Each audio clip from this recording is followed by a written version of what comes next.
Indicadores de expansão das economias mundo afora. Isso e mais agora aqui no nosso Morning Call, dia 27/1/2025. Sejam bem-vindos por aqui, Max Braga. Falamos de economia, mercados e educação financeira. Vamos lá, então, as nossas notícias para o dia de hoje. Começando, então, pela chamada do vídeo, falar um pouquinho do cenário macroeconômico. Vamos a isto.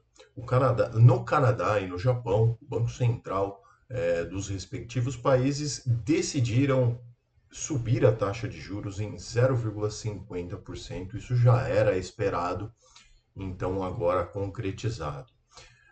Na Índia, o primeiro, né, que a gente vai falar sobre expansão, o PMI industrial, ele atingiu 58 pontos, enquanto no setor de serviços registrou 56,8 pontos, 0,8 pontos, fica melhor, indicando expansão em janeiro.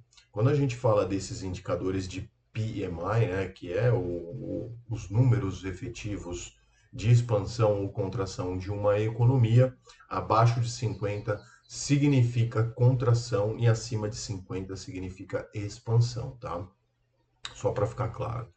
Na Europa, então, o PMI apresentou uma dinâmica mista entre os países. Na França, houve uma sinalização de contração da atividade, enquanto na Alemanha, o PMI composto ele ficou com uma leve expansão, 50,1 pontos. Assim, a zona do euro apontou uma expansão maior, inclusive.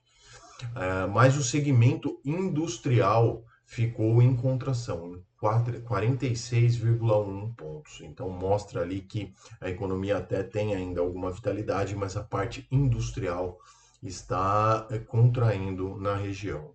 No México, o índice de atividade econômica de novembro registrou alta de 0,40%, surpreendeu inclusive as expectativas.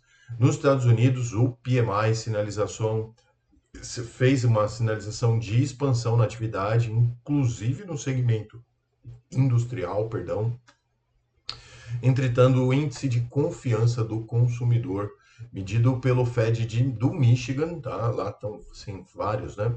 Mostrou queda, sugerindo uma possível acomodação da atividade econômica nos próximos meses. A ver.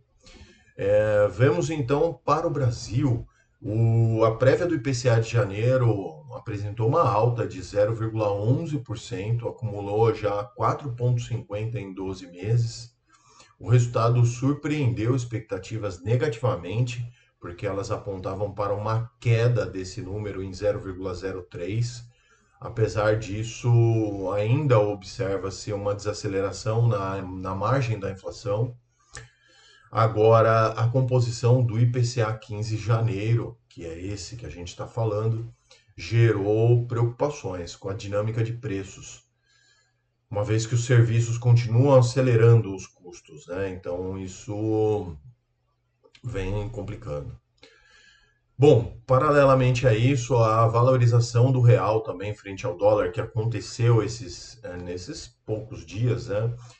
Caso persista, pode contribuir ainda para pressões, reduzir, né, as pressões inflacionárias projetadas para 2025, especialmente na parte do câmbio e para bens comercializáveis, como alimentos e produtos industriais. Não está fácil. Vamos para as bolsas, então. Nos mercados internacionais, as bolsas asiáticas encerraram a sexta-feira sem direção única. Lá pela China avançou 0,70% e na Índia foi uma queda de 0,49%. Na Europa, os principais índices ficaram estáveis. A Alemanha avançou 0,04%, praticamente 0 a 0. O Eurostoxx 50 ficou também no 0 a 0, 0,03%. E na França foi uma das exceções, acabou fechando com uma alta de 0,44%. Estados Unidos fecharam no território negativo, Dow Jones 0,32% negativo, S&P caiu 0,29% e Nasdaq caiu 0,50%, meio por cento redondo. Brasil ficou praticamente estável com sinal negativo, 0,03%, fechando aos 122.447 pontos, corrigindo. Destaques de alta ficaram com o CSN, subiu 5,08. Tivemos notícias, né, em relação à Cosan, venda da participação da Vale, enfim, tem mais coisas acontecendo. Cogna também subiu, empresa de educação, 3,78%, e as maiores quedas ficaram com CVC 2,73% e Localweb 2,72%. Legal? Eu queria falar de uma outra notícia. Hoje não é bem um vamos falar de coisa boa, mas se a gente for olhar no aspecto das coisas que estão acontecendo atualmente aqui no nas nossas terras brasileiras, é um vamos falar de coisa boa, né? Bom, já falei para vocês sobre o presidente, né? Ele tirou da reforma tributária a isenção dos fundos de investimento. Isso vai impactar nos fiagros e FIIs em relação à contribuição dos fundos, não para o investidor, para o CBS e IBS. Então agora, né, já está se formando toda ali a discussão para a derrubada desse veto. E nesse âmbito dos FIIs, em pauta da semana, tá? A defesa da derrubada desses vetos, né?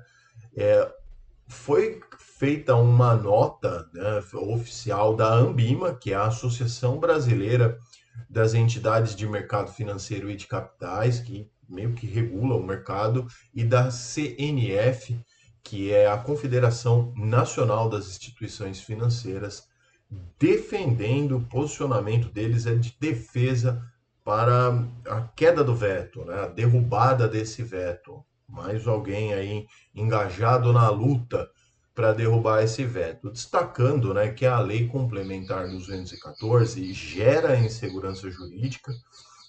Segundo a nota, a Ambima e a CNF estão trabalhando para assegurar um tratamento tributário adequado para a indústria brasileira de fundos de investimento.